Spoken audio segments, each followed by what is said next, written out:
Let me set up my other soapbox, and we're going to stand up on JMU Louisville. Folks, this is a homer breakdown. I mean, I'm going to be a little bit biased in this one, but I have statistics to back me up. I feel comfortable about this one. If you see behind me, there's a JMU thing. There's a JMU from when they won the national championship in the FCS. I can't get my pointing right, as it's all flip with StreamYard. JMU is a 7.5 point on DRF Sportsbook. If you're in Iowa, JMU is a 7.5 point underdog this weekend, tomorrow, against Louisville. This line has been insane. I think it opened at Louisville -10, -10.5. It's come down to 7. It's jumped up to 8. The line movement has been pretty insane on this game, and it's for one reason. The starting quarterback is in extreme question for the JMU Dukes. They didn't know who the starting quarterback was. Against Marshall, which was JMU's last game 2 weeks ago, they're coming off of a bye week.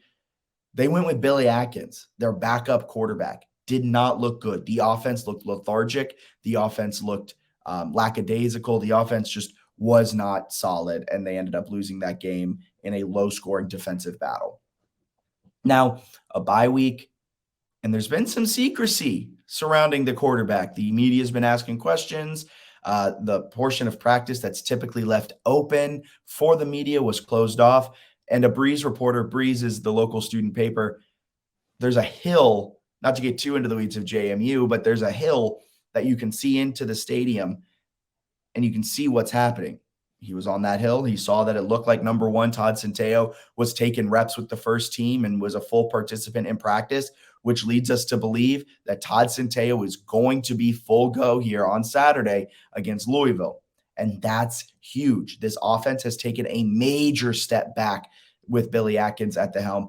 And honestly, I kind of took a little bit of a step back the last 2 games. Granted, they put up over 30 points, but looked a little lethargic at times. But with Todd Centeio back, with JMU's getting healthy that bye week, they were able to bring back a lot more guys. Kaylon Black, which is a name you've never heard of, and unless you're really into JMU circles, you probably wouldn't know, but a really dynamic running back out of the backfield. Todd Centeio's back there again. The offensive line still potentially a little bit banged up. But Louisville is -7.5, is -8, depending on your sports book, because of the questionable status of Todd Centeio.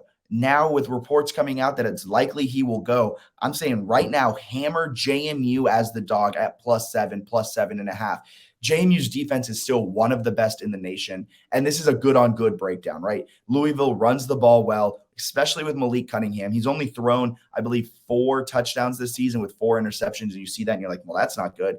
But he's the team's leading rusher. I believe he has over 600 rushing yards. He has 11 rushing touchdowns. And he's gonna be a huge thorn in the side for this JMU defense. But they've come on big. They had a arguably their best game of the season against Marshall. They're still the number 2 defense according to EPA in the nation. They have a better EPA than Louisville overall as a team, and that's with an offense that's regressed a lot, and the stats are bringing them down a lot after last game against Marshall. JMU, with Todd Centeio, has the capability of not only covering, but winning this game. If you're on JMU +220, I do not blame you on the money line.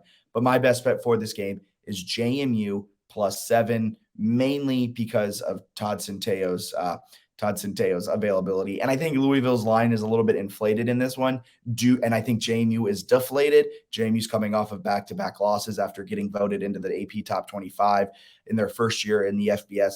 Louisville's coming off of an absolute demolition against Wake Forest, but that was led by, I believe, 8 turnovers that they forced, 5 of which came in the third quarter, and that is not replicable. I think this is a spot where JMU can easily get this cover. Our power line likes Louisville at -18, but then you zoom out and you go to the estimates. Both estimates like JMU to either win or tie, but essentially to cover. So give me JMU +7, +7.5, +8, whatever your book is right now, right here, right now. Lock in JMU to cover this weekend. If you're feeling ballsy, JMU money line, I'm not going to blame you. I'm on JMU money line, but I'm trying not to give me my full homer bias take. JMU to cover. I think that's one of the plays of the weekend, and that game's at 7:30 p.m. on ESPNU tomorrow.